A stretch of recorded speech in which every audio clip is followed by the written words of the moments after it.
Okay, now that the three images have opened in Photoshop, we'll take the one from Photomatrix, use Control A, V to get the selection tool. I'm going to hold my Shift button down and I'm going to copy it and paste it into the center of that image. Now, we know there's too much noise and it's too dark along here, so what we have to do is we have to work in the other images. So basically we're just going to find, and I'm only looking at the clouds here, although it's changing. I'm only looking at the clouds to see which ones I want to work in. So, and it may take more than just one, because as I look at the first one, I'm liking here, but I'm not liking these kind of black clouds that are in the lower half. So this one, they're a little grayer or less dark. So I may end up working in two other pictures. So what I've done is I've moved down the TIFF file that I'm working with from Photomatrix, moved up one of the other pictures that I had,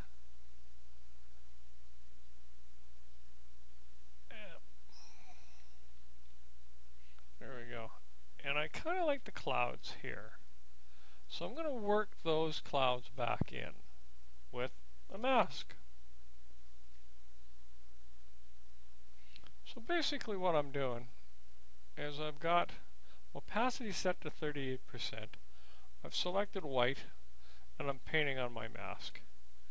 And I'm just slowly working across to try and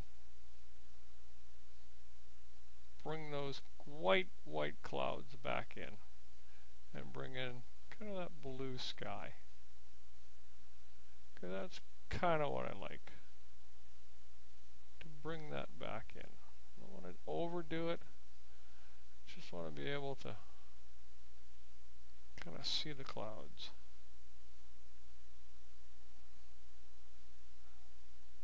I'm trying to keep it all kind of even throughout the picture.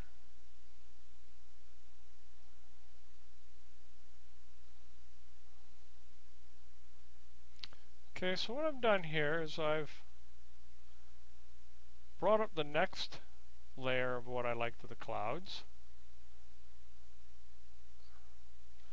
And these clouds here, these set of clouds here is what I want to work in.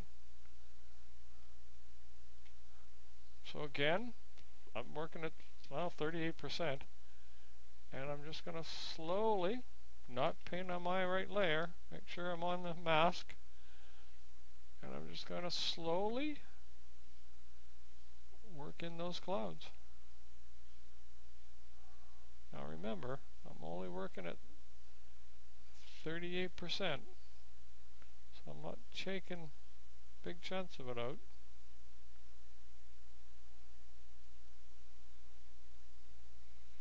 So there, pretty well done.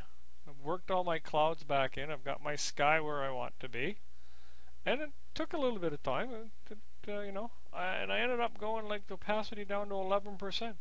Just slowly working it in, getting my clouds to where I wanted to be, making sure that they fit properly, and that they would mold in. Okay, so that's kind of step one done. That's the clouds done. Only the clouds. We've still got a lot to go. So as I look through here, and I visit over to the side here, we're up to 500 megs. So we're a huge size again. So what I'm going to do is I'm going to flatten the image, and then I'm going to run a couple things again. Same as when I did my infrared. I'm going to pop it into Define 2. And we're going to try and make sure we've got rid of some of the noise, just to hold it off. Wow.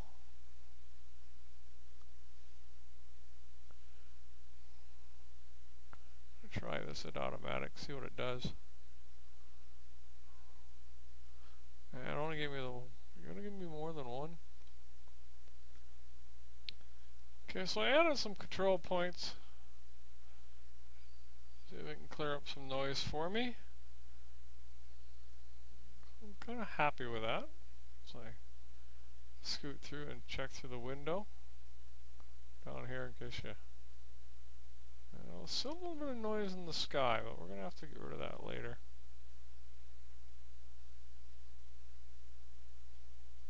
So I'm happy there. And again, now that defines 2, we're going to go into Nick Pavesa and do some changes there. I'm going to pull up the structure a bit. A lot. I don't need a lot.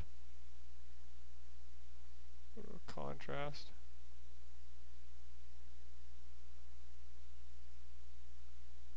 Still trying to keep that warm tone that was actually there. Now, if I want, I can add a control point.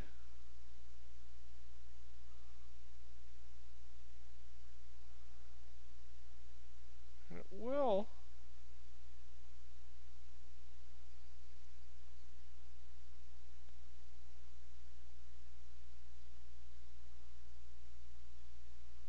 so now basically what it's doing here, if nobody's ever used this program, it's taking a look at the tonality of the clouds and everything that I've got going here, and it's deciding what should be adjusted. I'm kind of liking what it's doing to the clouds. I'm kind of liking that. And what I can do is I can hold the Alt button down, and I can take this and I can drag it over to here, and now I've got another one.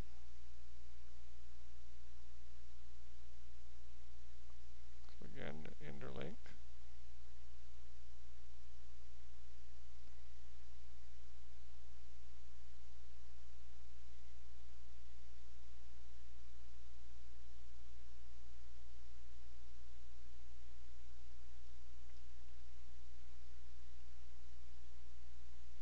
Again, sometimes it's just a matter of fiddling around with it and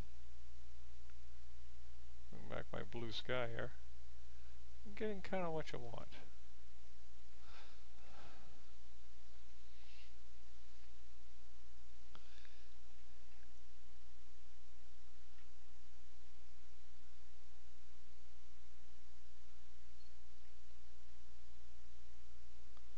Alright, now that I've gone through Pavesa,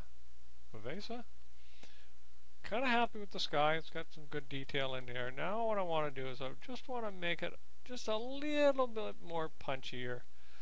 So what I'm going to do is I'm going to flatten the image again. Now Topaz doesn't automatically create a new layer. So I'm going to run it through Topaz Adjust. And we'll see what we can do there. Again, it's just a matter of kind of fiddling, but you kind of have to be careful as well. You kind of have to be careful with it as well. Because Topaz, you can run away pretty quickly. I don't know, it's so as I'm watching up here, my presets, as I kind of go through, so you kind of have to be just playing with it. Okay, so in Topaz, I settled on detail light, exposure correction, and then I had to click on Topaz denoise. Just some of the noise started to come back with inside the clouds. So as I'm watching here, because it's so I just wanted wanted to just keep the noise down. Just me. I try to keep the noise down. So I'm actually happy with that. So I hit OK. We'll wait for Topaz to do its stuff. And there you have it.